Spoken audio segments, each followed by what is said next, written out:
Singapore. Mr. Rogers, thank you so much for joining us today on USAWatchdog.com as you work out. Well, I'm delighted to be here, Greg, and if I can keep my breath, we'll keep talking. If I lose my breath, I'll either stop or I'll stop working out, one of the two. So all right. Well, just as long as people know what's going on, because I had some comments about, is that man okay? Yes, Jim Rogers okay. He's working out, and I'm glad to get you any way I can get you. So, I want to start out with your book, Street Smarts, Adventures on the Road and on the Markets. And we didn't have any precondition for me to do that. But it hit me that this is not your first book. Actually, a lot of people say this is the best book you've done, and you've done some good ones. But you have written books with a global perspective, traveling the globe, looking at different countries, markets, commodities. You are the ultimate big picture guy. You've been around the world. And of all the people that I hear warning about, problems in the economy, you scare me the most because you are the most mainstream. You are a guy that's gone back to the 70s in investing. You've made a lot of big calls. And when you say things like you're very concerned and you're worried and everybody else should be, that to me is a red flag. What are you worried about? What is it that you see that is your biggest worry that, could play out? Well, I guess the main thing, Greg, is that the central banks all around the world, this is the first time in recorded history that all major central banks are printing money at the same time and trying to debase their currencies. Japan, Europe, America, UK, they're all doing it. This has never happened. In the 30s, everybody had beggar thy neighbor policies. They raised tariffs and controls. But this is the first time we've had massive debasement of currency. And it's going to end very badly, but no matter what they say. Well, when you say end badly, walk us through hold on, let me back up just a minute. The last time, and I thought this was utterly brilliant in its simplicity, in that you say if they keep printing, it'll end badly. If they stop printing, it'll end badly. Either way, it'll end badly. And I'm thinking how simple. It's like Johnny Cocker. If it doesn't fit, you must have quit. It's just brilliant in simplicity. Could you describe, if they keep printing, what ending badly looks like? Well, I'm even going to stop exercising to explain that. Right now, there's massive amount of money flooding around the world. And it's going somewhere. It's going into financial markets for the most part. Some into the world economy, but for the most part, as you know, unemployment in America is higher now than it was in 2007, 2008. And that's true of most of the world. So what little recovery there has been artificial, based on an artificial sea of liquidity.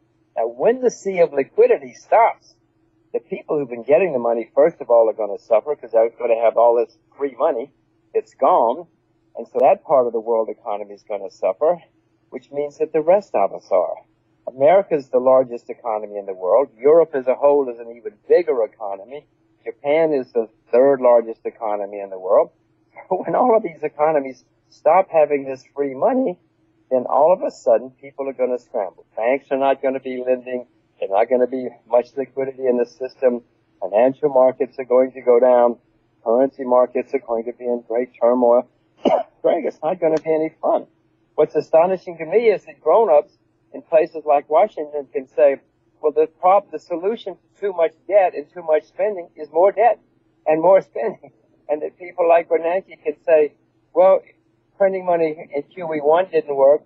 It didn't work with QE2. So let's try QE3. These people are insane. I think it was Einstein who said that the definition of insanity is doing the same thing over and over again and expecting different results. We've got problems. So if they stop, the economy grinds to a pretty screeching halt.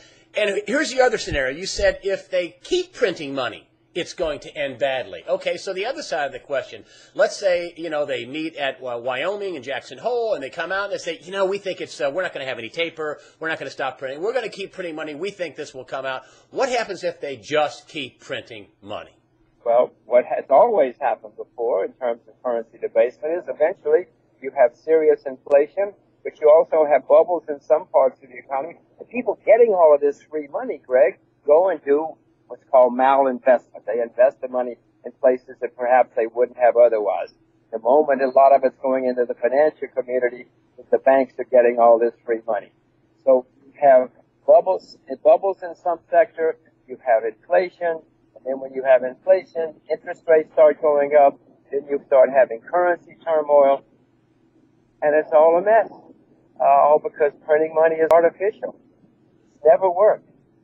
I had a guy write me on the site, and it's really sad. He's from Detroit, been working for 29 years as a firefighter or a police officer. I don't know which. He says, well, we were able to opt out of Social Security, and all I have is a pension. And, of course, you know the pension is $9 billion underwater.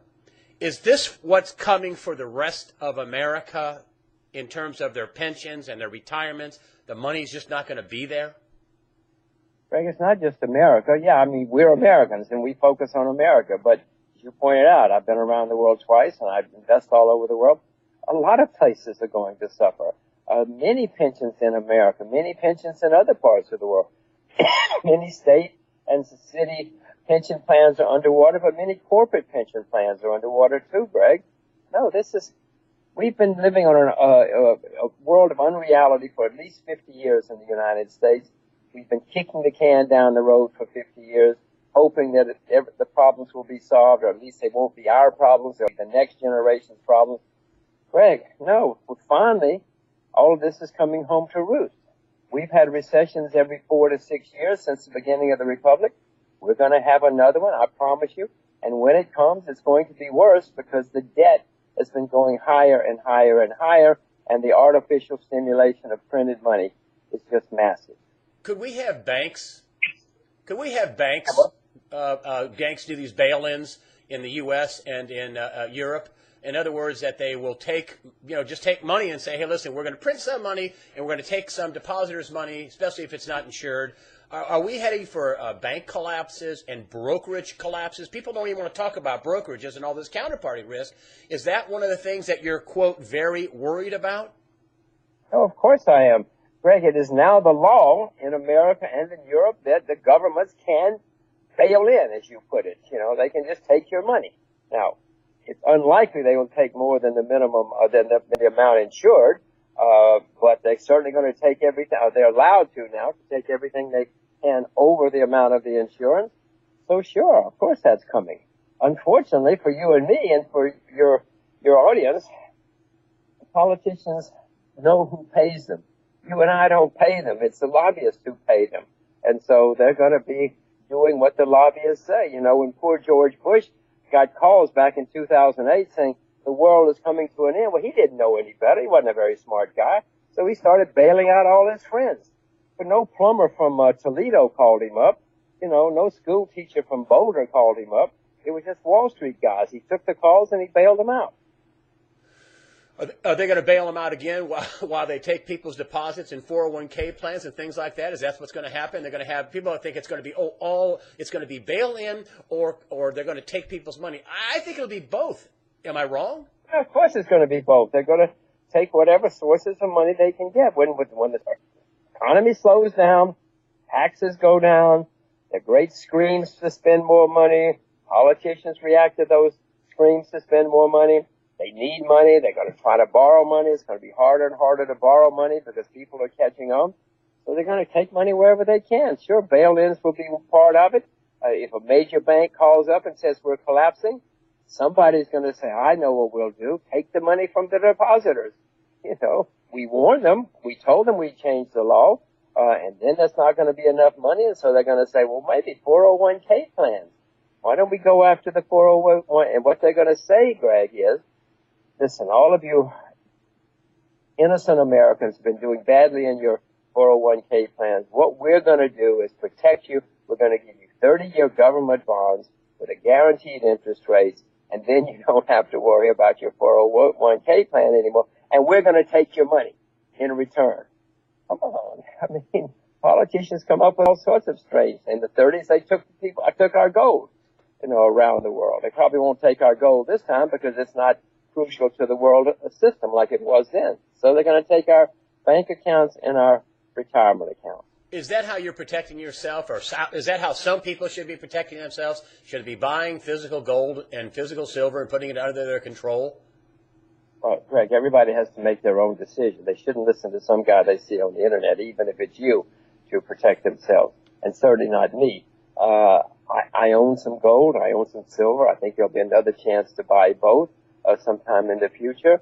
I'm trying to keep any bank account I have under the guaranteed amount, because when they start taking bank accounts, that's what they're gonna do. I'm trying to make sure that my 401k plan, it's actually a Roth, I'm trying to figure out a way to protect it. No, perilous times. We've had perilous times, Greg. It's going to get worse. Nobody solved the problem. The debt's going higher and higher and higher. Do you know any country in the world where the debt is lower today than it was last year or 5 years ago? No. The debts are going higher everywhere, and grown men are standing up and saying, don't worry, this will solve the problem. Well, I just want to read you a few headlines that came out in the recent few days here. Good people writing a post that I on this email list. I'm thinking, wow, there's a lot of death of the petrodollar, crisis unfolding, systemic crisis. These are words in the title. Economic crisis, economic collapse getting close. What do all those titles tell you? Are these people just crazy doom and gloomers, or is there some real fear out there? Well, I hope there's some real fear out there. Until people recognize that there's a problem, people don't act and solve the problem. You must know that. I mean, that's human nature. Many people deny, or first of all, they're oblivious that there's a problem. Then somebody tells them there's a problem, they deny it and say, go away. Eventually, when they know there's a problem, when they recognize there's a problem, whether it's overeating or overspending or whatever it happens to be, then people start to act. It's coming. Be worried. Be careful. Jim Rogers, and I'm going to plug your book, because if you want a global perspective, get it for some